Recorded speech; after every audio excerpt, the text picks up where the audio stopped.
নির্বাচনের সময় শুরুতে আজকের দিনের যে আলোচিত ঘটনাগুলো সেগুলো একটু দেখে আসতে চাই। আজকের যেই মূলত নির্বাচনের যে চ্যালেঞ্জ শুরু হয়েছে, যে চ্যালেঞ্জে আজকে দ্বিতীয় দিনের মতো প্রার্থীদের যে আপিল করা হয়েছে, সেই আপিল শুনানির নিষ্পত্তি এর যে দিন ছিল সে আজকে দ্বিতীয় দিন। আজকে আর মূলত মোট ৭০ জনের শুনানি হয়েছে, তার মধ্যে ৫৭ জনের বৈধতা ফিরে পেয়েছে। তার ভিতরে নাগরিক ঐক্যের মাহমুদুর রহমান মান্নাও ছিলেন এবং ৭ জনের বাতিল হয়েছে এবং এছাড়া ৬ জনের স্থগিত রাখা হয়েছে। এবং গণভোট নয়, শুধু জাতীয় নির্বাচনে পর্যবেক্ষণ করবে ইউর যে ২০০ জনের যে প্রতিনিধি দল আসার কথা রয়েছে এবং তারা যেটি জানিয়েছে, আজকে একটি হোটেলে তারা সংবাদ সম্মেলন করেছে। সেই সংবাদ সম্মেলনে তারা জানিয়েছে প্রায় ২ মাসের মতো সময় আসলে তারা বাংলাদেশে অবস্থান করবেন এবং এ সময় ত্রয়োদশ জাতীয় সংসদ নির্বাচন তারা পর্যবেক্ষণ করবেন। সেক্ষেত্রে তারা বলছে শুধু জাতীয় নির্বাচন তারা পর্যবেক্ষণ করবেন, এর মধ্যে গণভোট আসলে থাকবে না। এরপরে যদি দেখতে চাই, সহিংসতা ঠেকাতে প্রশাসনের জোরালো ভূমিকা চেয়েছে ইসি। আজকে নির্বাচন কমিশনের সকালে সশস্ত্র বাহিনী সহ মোট ১৬টি বিভাগের সঙ্গে, আইন শৃঙ্খলা বাহিনীর সঙ্গে নির্বাচন কমিশনের একটি সভা হয়। সেখানে আসলে নির্বাচন কমিশনার আবুল ফজল মোহাম্মদ সানাউল্লাহ তিনি বলেছিলেন যে ভোটকে কেন্দ্র করে যে কোনো সহিংসতা মাঠে সেটি আসলে ঠেকাতে প্রশাসনের যে জোরালো ভূমিকা সেটি আসলে রাখতে হবে এবং কোনো দলকে বিশেষ সুবিধা দিচ্ছে না সরকার, এই মন্তব্য করেছেন প্রধান উপদেষ্টার বিষয়ে প্রেস সচিব শফিকুল আলম। তিনি বিকেলে যে প্রেস ব্রিফিং, সেই ব্রিফিংয়ে তিনি বলেছেন যে বিভিন্ন দল থেকে লেভেল প্লেয়িং ফিল্ড নিয়ে যে অভিযোগ আসছিল, সেক্ষেত্রে সরকার এখন পর্যন্ত যেই নির্বাচন আয়োজনের জন্য যে পরিবেশ, সেই পরিবেশ দেখছে বলে জানিয়েছে। তো এই যে নির্বাচনের সময় আমরা প্রতিদিন বিভিন্ন আসন নিয়ে আলোচনা করে থাকি, আজকে আমরা আলোচনা করব সিলেট বিভাগের সিলেট জেলা নিয়ে। সিলেটের মোট ৬টি আসন রয়েছে, আজকে আমরা সিলেট ৩ আসন নিয়ে একটু আলোচনা করব। এই আসনটি মূলত দক্ষিণ সুরমা, বালাগঞ্জ এবং ফেঞ্চুগঞ্জ উপজেলা নিয়ে গঠিত এবং এখানকার মোট ভোটার রয়েছে ৪,১৬,০০০ এবং এর মধ্যে পুরুষ ভোটার রয়েছে ২,১১,৭০৯ জন এবং নারী ভোটার রয়েছে ২,০৪,২৮৯ জন এবং তৃতীয় লিঙ্গের ভোটার রয়েছে ২ জন। এই আসনটিতে মোট ভোট কেন্দ্র রয়েছে ১৫১টি। তো এখানকার আসলে প্রার্থী কারা আছেন, কারা নির্বাচনে লড়ছেন সেটি যদি একটু দেখে নিতে চাই। বিএনপির পক্ষ থেকে অর্থাৎ ধানের শীষ প্রতীক নিয়ে লড়ছেন এম এ মালিক। তিনি বিএনপি চেয়ারপারসনের উপদেষ্টার হিসেবে দায়িত্ব পালন করছেন বিএনপিতে এবং বলা যাচ্ছে যে হেভিওয়েট প্রার্থী দিয়েছে বিএনপি সিলেট ৩ আসনে। সেই সঙ্গে দাঁড়িপাল্লার প্রার্থী রয়েছে লোকমান আহমদ, তিনি দাঁড়িপাল্লা অর্থাৎ জামাতে ইসলামীর হয়ে লড়বেন। সে সঙ্গে শাপলাকলি এনসিপিরও প্রার্থী দেখেছি আমরা, নুরুল হুদা জনেদ।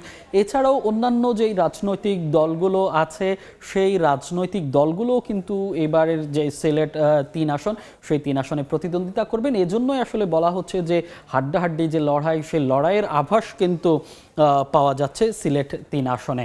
দেখছেন নির্বাচনের সময় আমেরিকান ASTM স্ট্যান্ডার্ডে তৈরি আধুনিক যুগের আধুনিক pipe, RFL easy pipe and fittings. Sylhet ৩ আসনের যেই তথ্য সেগুলো আসলে দেখছিলাম। সিলেট ৩ আসন নিয়ে আরও বিস্তারিত জানতে চাই, সেই বিস্তারিত জানাতে দক্ষিণ সুরমা এলাকায় আছেন সহকর্মী আমিনুল ইসলাম, আমরা একটু তার সঙ্গে যুক্ত হতে চাই। আমিনুল, এই যে সিলেট ৩-এ আমরা বিভিন্ন প্রার্থী দেখছি এবং যেই আলোচিত যেই দলগুলো আছে সেগুলোর সঙ্গে সঙ্গে অন্যান্য দলের প্রার্থীরাও রয়েছেন, তো সেক্ষেত্রে আসলে ভোটের সমীকরণটা এখন কোন দিকে যাচ্ছে?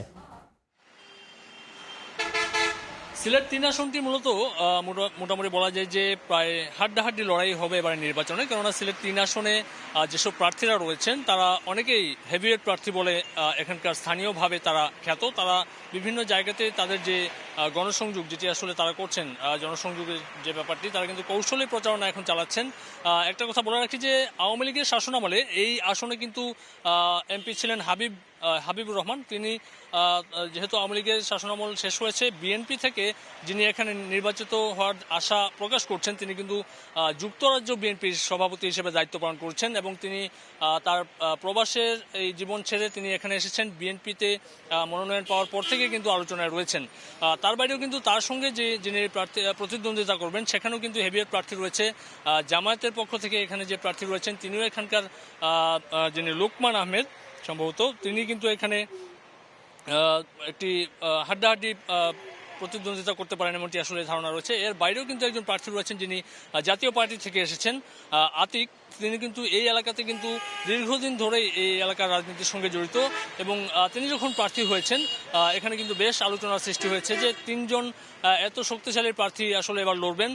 পাশাপাশি কিন্তু আপনাকে আরেকটা কথা বলে রাখি, এনসিপি থেকে যে প্রার্থী রয়েছে তিনি কিন্তু কেন্দ্রীয় নেতা এনসিপির, যিনি ব্যারিস্টার জুনেদ, তারও কিন্তু এখানকার ভোট ব্যাংক রয়েছে এমনটি আমরা জানতে পেরেছি। এর বাইরেও যদি বলি যে আরও একজন প্রার্থী রয়েছেন জামিয়া গহরপুরি মাদ্রাসায়, তিনি কিন্তু 20 বছর ধরে মুহতামিম হিসেবে দায়িত্ব পালন করছেন এবং তিনি এখানকার একজন বুজুর্গ, তার সন্তান, সেই হিসেবে তার ভোট ব্যাংক এই এলাকায় অনেকটাই বেশি বলছেন এখানকার স্থানীয় মানুষজন। যে 4 জনের কথা উল্লেখ করেছি তার বাইরেও কিন্তু আরও প্রার্থী রয়েছেন, সর্বমোট 7 জন প্রার্থী এখানে রয়েছেন। এর মধ্যে রয়েছেন মুসলিউদ্দিন রাজু, আতিকুর রহমান, মোহাম্মদ আব্দুল মালিক, রেজওয়ানুল হক, লোকমান আহমদ এবং দিলওয়ার হোসেন। এই যে প্রার্থী যারা রয়েছেন তারা কিন্তু প্রত্যেকেই হেভিওয়েট প্রার্থী। এখানে বলা হচ্ছে যে আসন সমঝোতা হতে পারে, বিশেষ করে মামুনুল হক যাকে এখানে মনোনয়ন দিয়েছেন তিনিও এখানে আসলে হাড্ডাহাড্ডি লড়াই করতে পারেন এমনটি আসলে ধারণা রয়েছে। তো এই যে ভোটার সংখ্যার কথা যদি বলি, এই আসনের প্রায় 4 লাখের মতো ভোটার রয়েছেন এবং নারী এবং পুরুষ ভোটার যারা রয়েছেন তারা কিন্তু প্রায় 1,90,000 এবং 1,96,000 প্লাস এরকম হতে পারে কাছাকাছি ভোটার সংখ্যা। এই সংখ্যার মধ্যে যে প্রতিদ্বন্দ্বিতা হতে পারে, এখানকার যেসব আসনগুলো, এই যে আসনটি রয়েছে এই আসন ঘিরে কিন্তু প্রার্থীদের যেরকম প্রচারণা রয়েছে সেরকম কিন্তু আইনশৃঙ্খলা জোরদারের ব্যাপারটিও এখানকার স্থানীয় প্রশাসন দেখছে। তো এই ছিল আসলে সিলেটের 3 আসনের সার্বিক খবরাখবর। আমরা ফিরে যাচ্ছি স্টুডিওতে। আমিনুল, আপনাকে অসংখ্য ধন্যবাদ। সহকর্মী আমিনুল ইসলাম জানাচ্ছিলেন সিলেট 3 আসনের নির্বাচনের হালচাল। দেখছেন